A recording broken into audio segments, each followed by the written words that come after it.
በምድር ቆይታው እንደ ግለሰብ እንደ ቤተሰብ እንደ ሀገር ብሎም እንደ ዓለም የተለያየ ፈተናዎችን የሰው ልጅ ያስተነገደ ያልፋል። አሁን ዓለም አንድ መንደር ሆና አንድ ቦታ ዓለም ላይ የሚጮኸው ጩኸት እኛ ጋር ሲያስተጋባ እንሰማዋለን። የሆነ ቦታ የተፈጠረ ችግር ተጽዕኖን እኛው መንደር ላይ እናገኘዋለን። እያንዳንዳችን ቤተሰብ በነፍስ ወከፍ ሲገባ እንመለከተዋለን። አላሁ ስብሓነሁ ወተዓላ በተለይ በዚህ 7-8 ዓመታት ውስጥ ዓለም ላይ ግዙፍ ክስተቶች ተከስተዋል። ከባድ ፈተናዎች ተከናውነዋል። ሰንሰለታማ የሆኑ ሙከራዎች አልፈዋል። 2019 ላይ እንኳን ብንነሳ ኮቪድ ዓለምን ሲጎበኝ ዓለምን በአጠቃላይ ማስክ አለበሳት። ስብሰባዎች ተሰረዙ፣ የእግር ኳስ ጨዋታዎች ተሰረዙ፣ መዝናኛዎቹ ተሰረዙ፣ ሰርጎች ተሰረዙ፣ ትምህርት ቤቶች ተዘግተዋል፣ በርካታ አገልግሎቶች ቆመዋል። አላህ ዓለምን ማስክ ያለበሰበት ዓመታት አልፈዋል።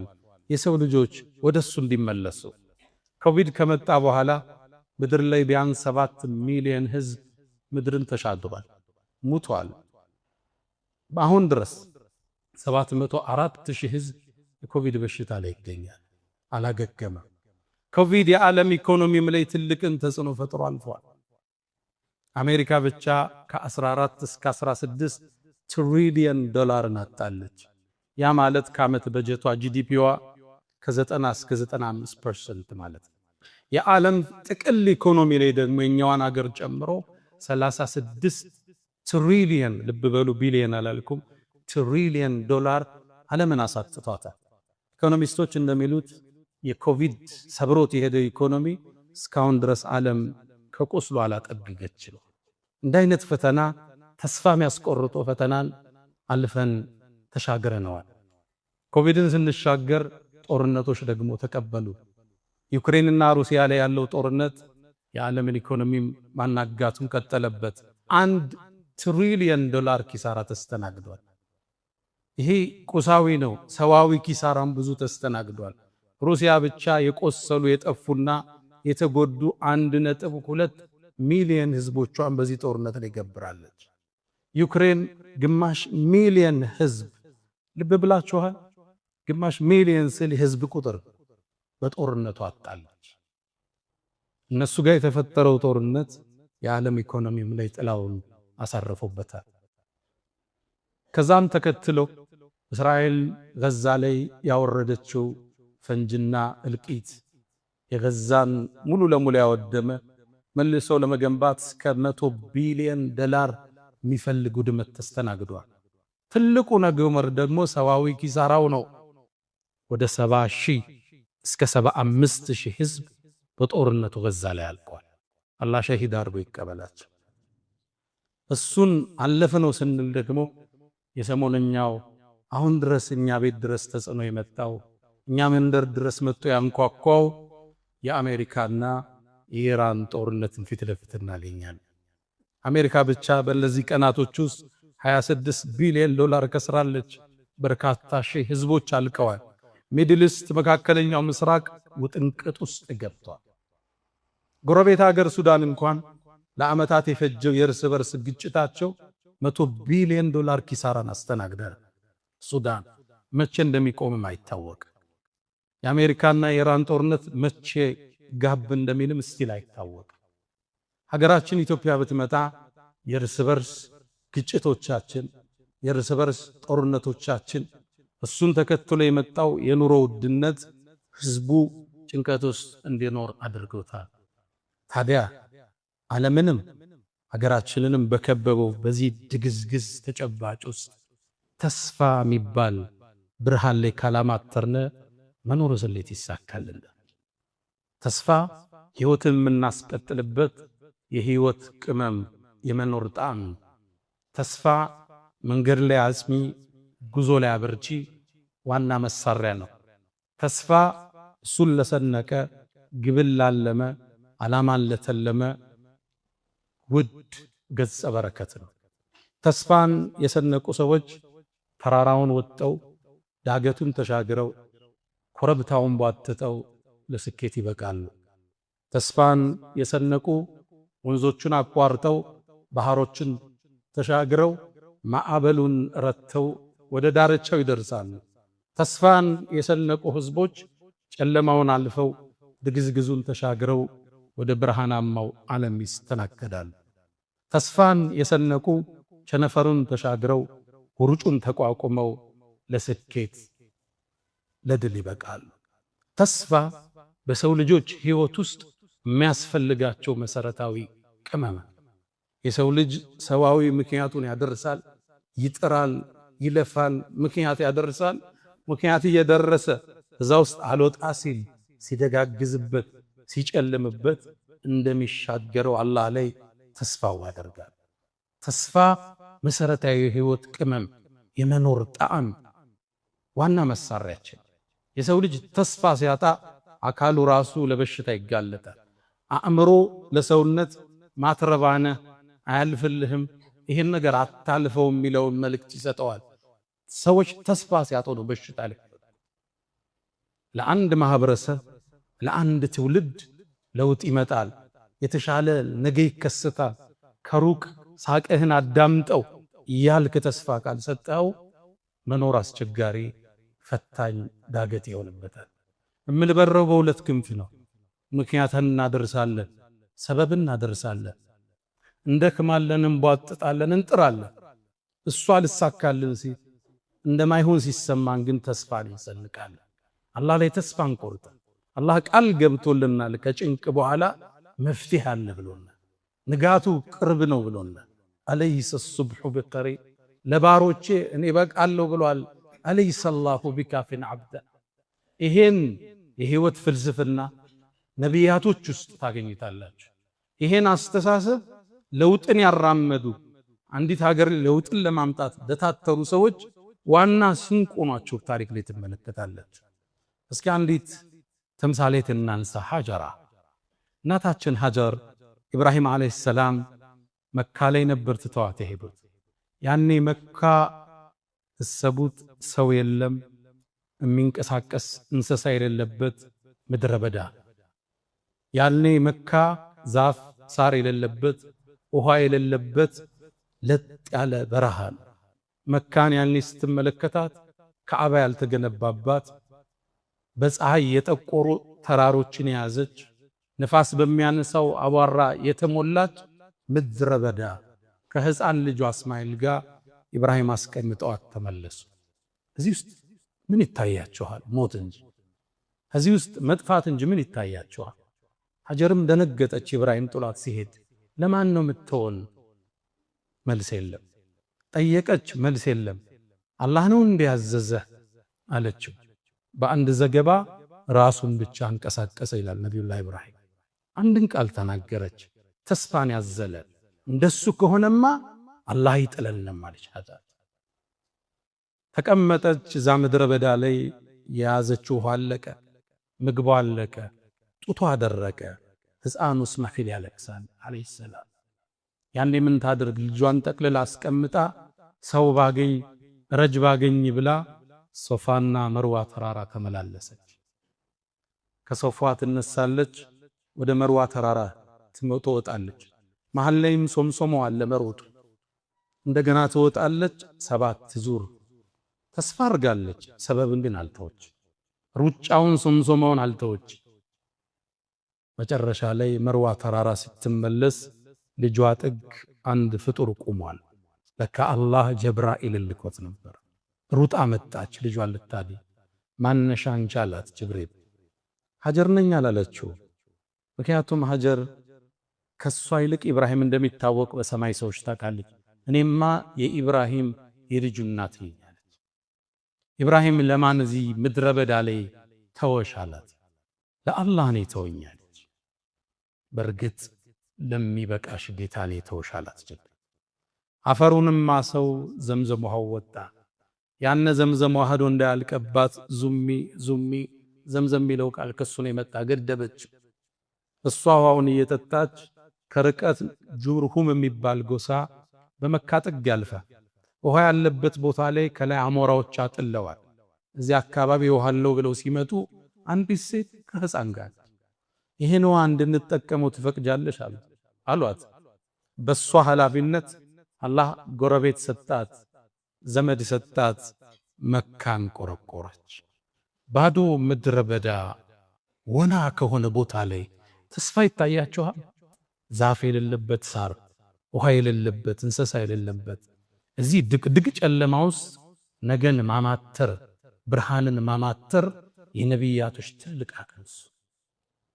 ነቢዩላህ ኢብራሂም ባሏንም ብትወስዱ ጣዖታትን ሰበር ክብር ሊያቃጥሉት ተነሱ። እሱን ለማቃጠል እንጨቶችን ሰበሰቡ። ለወራት እሳቱን ሲያነዱት ከላይ ላይ የሚያልፉ አዕዋፋት እየጠበሳቸው ይወድቁ ነበር። ተስፋው ግን እንደሰነቀ ነው። በወስፈንጠርን እሳት ውስጥ ጨመሩት። ተስፋው ላይ እንደጸና ነው ኢብራሂም አለይሂ ሰላም። እሳቱ ነዶ ከቀናት በኋላ ኢብራሂም ሲወጣ የተቃጠለው የታሰረበት ገመድ ብቻ ነው። ነቢያቶች ትልቁ ስንቃቸው ተስፋ ነው።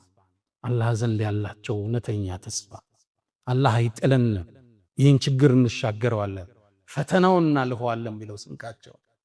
ነቢዩላህ ሙሳ አለይሂ ሰላም ፍርዓውን ከናፍንጫው የታጠቀ ሰራዊት ከጀርባ ሲያሳዳቸው፣ ህዝቦቹ ተደረሰብን ሲሉ ከፊት ለፊት ባህሩ ሲጠብቃቸው አንድ ተስፋን ያዘለ ተወኩልን ያዘለ ቃል ተናገረ።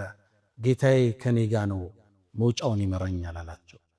በእርግጥም ባህሩን በዱላው እንደ መስታወት ከስክሶ ከሁለት አቁሞ ህዝቦቹን አሻገረ።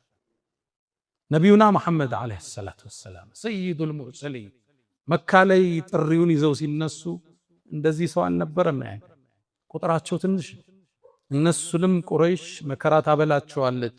ቢላል እዛ ድንጋይ ይጫናል፣ ከባብ ጀርባው ይቆስላል። ችግር ውስጥ ነው የነበሩት።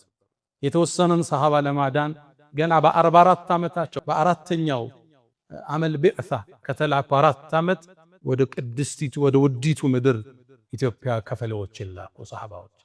በዚህ ችግር ውስጥ ነው እነ ከባብ ኢብኑል አረድ ከማ عند البخاري የአላህ መልእክተኛ ችግር ደረሰብን፣ እርዳታ ከአላህ አትጠይቅም ሲሉ ምን ነው ተቻኮላችሁሳ? ከናንተ በፊት የነበሩ ህዝቦች መከራ ያለፈባቸው ተቋቁመዋል፣ ጽኑ እንጂ አሏቸው ነብዩ አለይሂ ሰላቱ ወሰላም።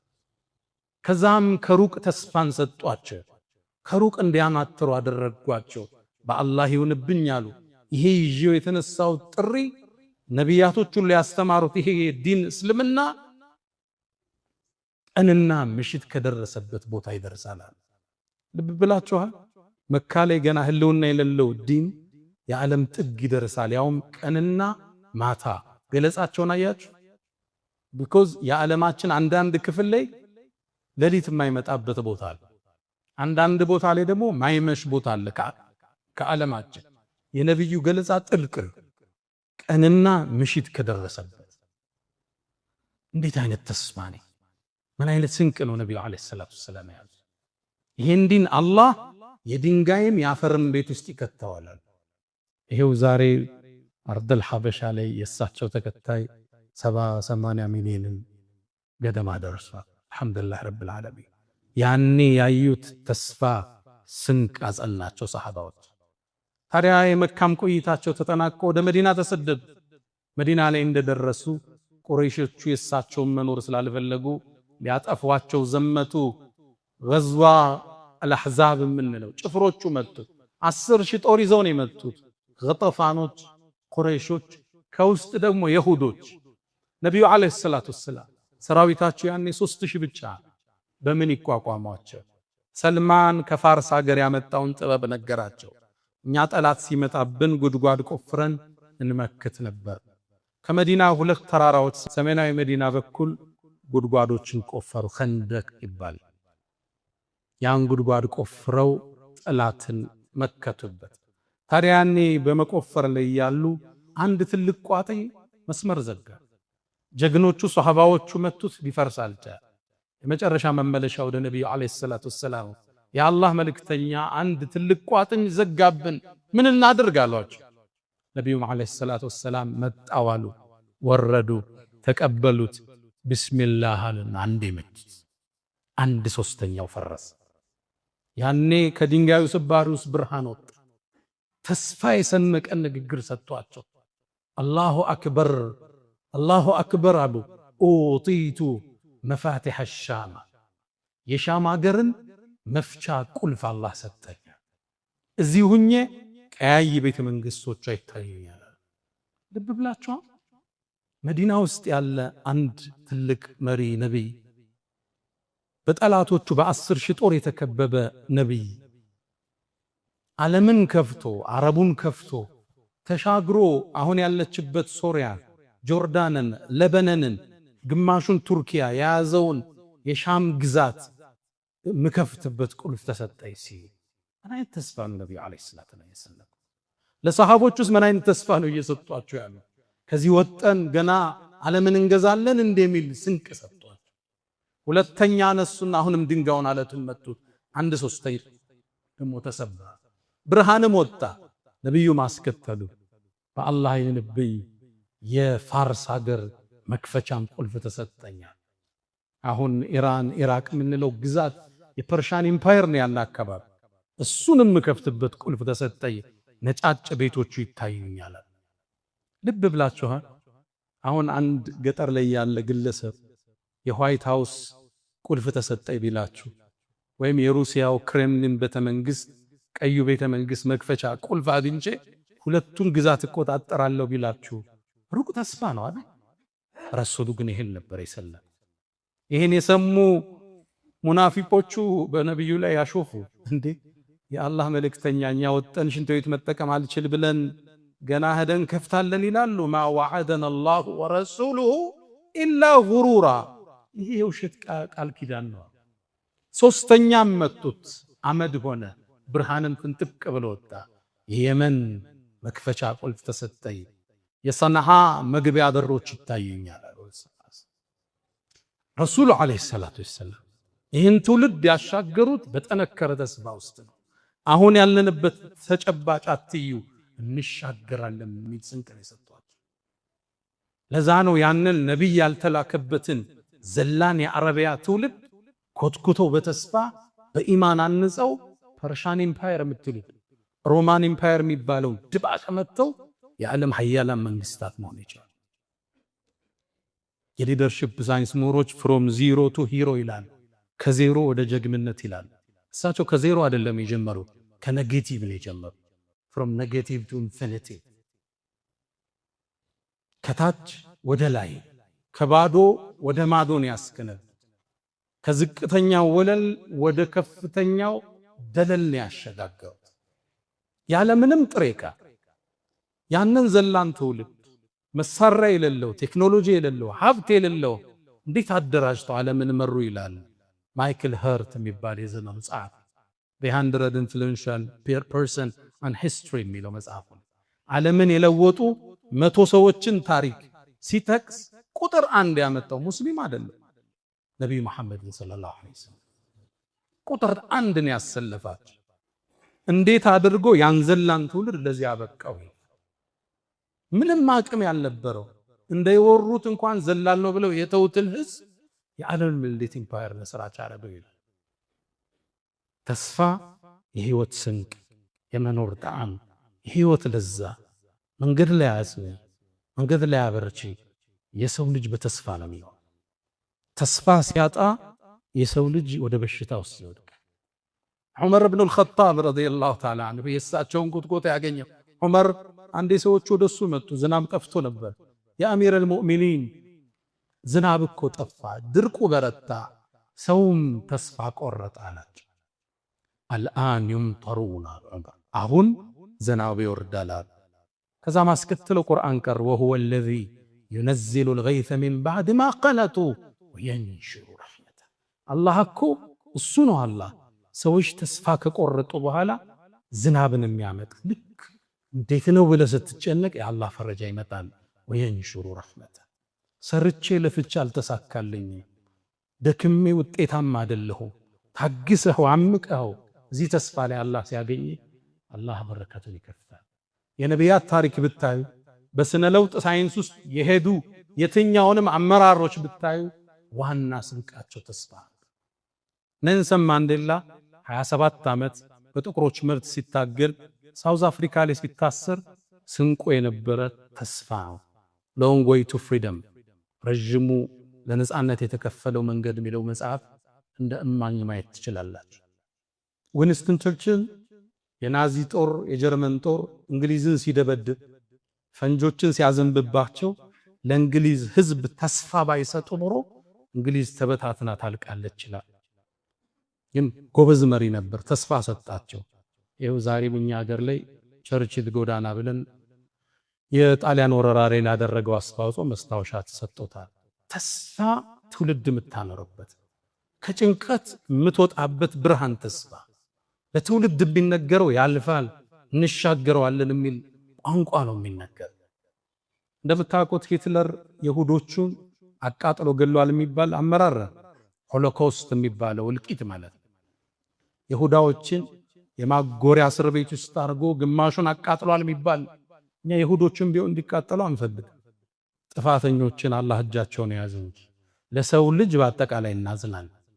ያኔ ሲያቃጥላቸው ሲገላቸው ከዛ ውስጥ ተሰቃይተው ከወጡት እዛ እስር ቤት ቪክቶር የሚባል አንድ ዕውቅ ሰው ያይ መንስ ሰርች ፎር ሚኒንግ የሰው ልጆች ትርጉምን ፍለጋ የሚል አንድ መጽሐፍ አሳትሟል።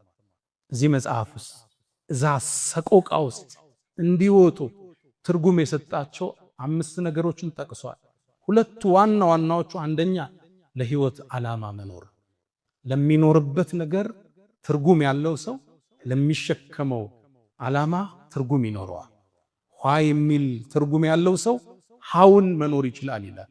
ሁለተኛው መሰረታዊ ቅመም ተስፋ ይላል። እዚህ ችግር እንወጣለን፣ ይህን እንሻገረዋለን እንዳለውም ተሻግረውት መጽሐፍ ለመጻፍ በቃ። የትኛውም የለውጥ ሳይንስ በፈተና ያለፉ ሰዎችን ታሪክ ስታዩ ተስፋ ስንቃቸው ነበር። ለትውልድ የሚነገረው ተስፋ ነው። እንሻገረዋለን፣ እናልፈዋለን፣ ነገ የተሻለ ይሆናል፣ ምክንያቱም ደግሞ እናደርሳለን። በአሜሪካኖች የጥቁር መብቶች ትግል ውስጥ 2 ግለሰቦች በዋናነት ይጠቀሳሉ፣ ማልኮም ኤክስ እና ማርቲን ሉተር ኪንግ። ማልኮም ኤክስ በጣም የተዋደቀ ለጥቁሮች መብት ጥቁሮች ከነጮቹ ጋር እኩል መታየት አለባቸው ብሎ የማሰነ የለፋ ሰው ነበር። መጨረሻም ሸሂድ ሆኖ ነው የሞተው፣ አላህ ይቀበው። ሁለተኛው ማርቲን ሉተር ኪንግ ነው። ያኔ ጥቁሮቹ እንደ ሰው አይታዩ፣ እንደ ባሪያ በመርከብ ተጭነው ይሸጡ ነበር። የነጮቹ አገልጋይ ናቸው። የተመሳሳይ የአምልኮ ቦታ እንኳን የላቸው። የጥቁሮቹ ቸርች አለ፣ የነጮቹ ቸርች አለ። ማልኮም ኤክስ እንዲሰልምም ያደረገው ይሄ ፍልስፍና እስልምና ውስጥ ሲመጣ መካ ውስጥ ለመጎብኘት ሲሄድ ነጩ አረብ ጠጦ ለጥቁሩ ይሰጠዋል፣ ጥቁሩ ጠጦ ለነጩ ይሰጠዋል። ይሄ ነው ትክክለኛ ሃይማኖት።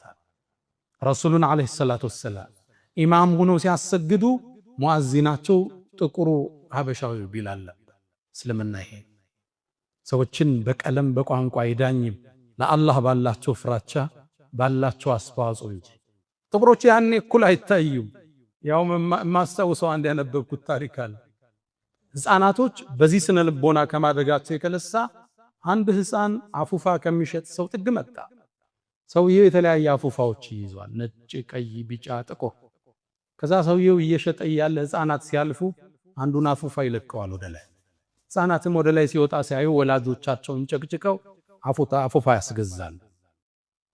ይህን ሲመለከት ቆየና ጥቁሩ ህፃን ሻጩን ተጠጋው፣ ልብሱንም ጎተተው፣ ዞር አለ። አንድ ጥያቄ ልጠይቅህ አለው። አሁን ጥቁሩን አፉፋ ብትለቀው ወደ ላይ ይወጣል እንዴ አለ። ጥቁርነት ታናሽነት፣ ጥቁርነት ዝቅተኝነት፣ ይህን ነበር የታነጹ። ይህን ሊሰብሩ ነው እነሱ የወጡ። ማልኮም ኤክስ መንገድ ላይ ተሰዋ። ማርቲን ሉተር ኪንግ በ1963 ኦገስት 28 ላይ 250 ሺህ ሰው ታድሟል በተባለው መድረክ ላይ የተናገረው ንግግር፣ ተስፋ ሰጪ ንግግር አሁን ድረስ ተዘግቦለታል። አይ ሃቭ አ ድሪም ነው የሚለው። እኔ ህልም አለኝ ነው የቃሉ ትንታኔ። ህልም አለኝ ነጭና ጥቁሮቹ አንድ የሚሆኑበት በጋራ የሚቀመጡበት ዘመን ይመጣል። ህልም አለኝ አሁንም የሱ ንግግር ነው። ልጆቼ ህፃናት በቀለማቸው ሳይሆን በአስተሳሰባቸውና በብቃትኛቸው የሚዳኙበት ዘመን ይመጣ ዘንድ ህልም አለኝ። ለትውልድ የሚነገር በችግር ውስጥ በጭንቀት ውስጥ ተስፋ ህልም ነው። ታዲያ እኛም ዛሬ እዚህ ነቢዩ ዓለይሂ ሰላቱ ወሰላም ሚንበር ላይ ሆነን ለሀገራችን ተስፋ አለን እንላለን። እርግጥም ተስፋ አለን። ኢትዮጵያዊ አንዱ ለአንዱ ወገኑ እንጂ ውጋቱ፣ ስጋው እንጂ ስጋቱ፣ ጥላው እንጂ ጠላቱ የማይሆናበት የአብሮነት ኢትዮጵያ እንደምናይ አላህ ዘንድ ተስፋ አለን። እኛም በርግጥ ተስፋ አለን።